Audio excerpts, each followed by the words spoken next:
You don't need me to tell you that 2025 has been a pretty disappointing year for movies, with back-to-back flops from Marvel, a Mission Impossible that kinda made me wish the franchise ended 2 movies ago, and a July that's shaping up to be a 3-way battle between a trio of movies that I couldn't care less about. But if there was one cause for optimism in the festering wasteland of Hollywood this year, it was 28 Years Later, the long-awaited sequel to 2002's 28 Days Later that would continue the story of survival in a post-apocalyptic world ravaged by a viral outbreak. But drinker, you booze-infected rage zombie, I hear you say, what about 28 weeks later? Just don't worry about it.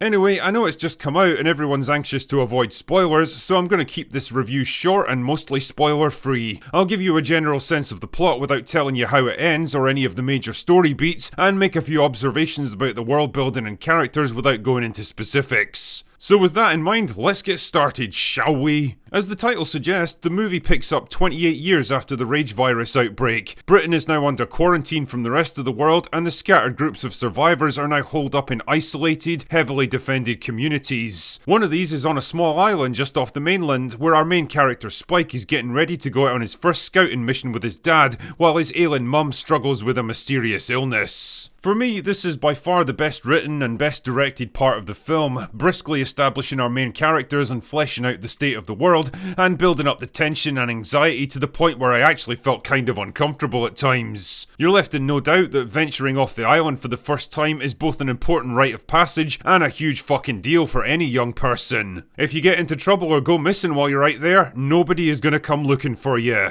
It also introduces us to the new and improved infected, making it clear that the game has definitely changed now. Again, I'm not going to go into spoilers, but the upshot is that the infected are now more than just mindless killing machines that are literally too stupid to even feed themselves. They now have a kind of primitive animalistic intelligence, roughly on par with teenage council estate girls from Glasgow. Mostly because I guess the writers had to account for how they've managed to survive this long. Anyway, Spike returns to the island to find his mum isn't doing too well at all, and when he learns of a reclusive doctor hidden away on the mainland, he decides this might be his one and only chance to help her. So the movie becomes a kind of post-apocalyptic road trip as Spike tries to guide and protect his increasingly ill mother through a very dangerous world in the vague hope of finding salvation at the ends. But will they make it to the doctor before it's too late? And even if they do, is he all that he seems to be?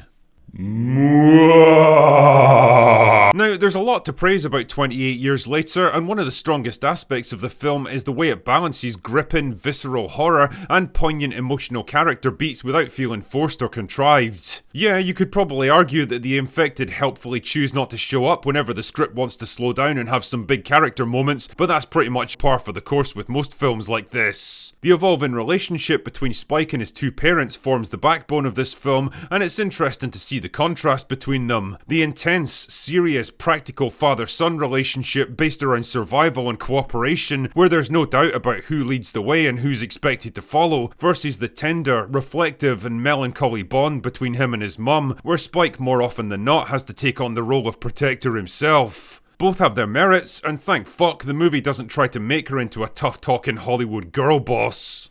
I'm gonna be a dad.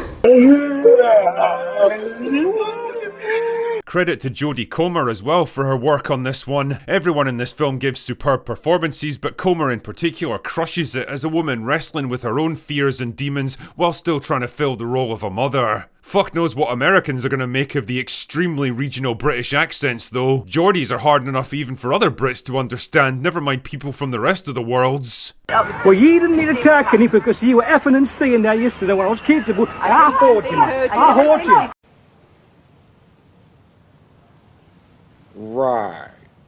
When you get right down to it though, 28 Years Later is the story of a boy forced to become a man just a little too soon in a very harsh and unforgiving world. The painful lessons, failures and tragedies that mould us from innocent children into fully realised adults. The melancholy sense of loss that comes with leaving behind who we once were to become who we need to be. And I think this is what Danny Boyle does so well with movies like this, balancing brutal survival and gory horror with moments of poignant, intimate character drama. It's a story of survival for sure, but it's really a story about humanity, who we choose to be when we're tested to our very limits, what we're forced to give up to stay alive, and what we manage to hold on to that makes survival even worth it. It's difficult for me to go into criticisms without spoiling the plot, but I will say that the film's narrative threads start to get a bit frayed towards the ends. One character gets put on ice for the bulk of the film with no real explanation of what he's doing or why. There's a moment where a new character drops into the narrative that felt kind of contrived and didn't add a whole lot to the story. Other supposedly smart and experienced survivalists make rookie mistakes for the sake of some cheap and easy jump scares, and a completely inexplicable decision when they encounter one of the infected that no character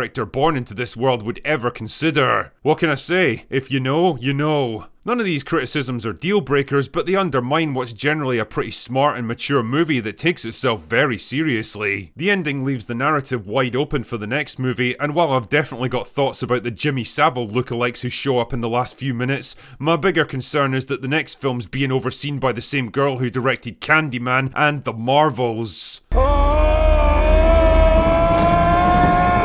Yeah, we're kinda fucked, aren't we? Either way, no matter where it ends up going next, 28 Years Later is a solid horror survival story with a lot of heart behind it. It's not perfect, and it's definitely not on the same level as the first movie, but I didn't really expect it to be, and if you're a fan of the series or horror movies in general, you'll definitely find a lot here to appreciate. Anyway, that's all I've got for today. Go away now.